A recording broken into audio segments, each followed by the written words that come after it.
How to block background noise on iPhone. To get started, first of all go ahead and open up the Settings application on your phone. Once you're here, scroll down until you find the Accessibility option and tap on it. Accessibility helps you control your phone more easily and provide equal opportunities for everyone. Here, scroll down to find and tap on Audio and Visual. On the Audio and Visual page, tap on Background Sounds to open its control panel.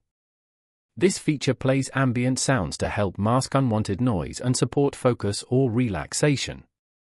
To turn it off, simply tap the toggle switch at the top of the screen. You've now successfully disabled background sounds.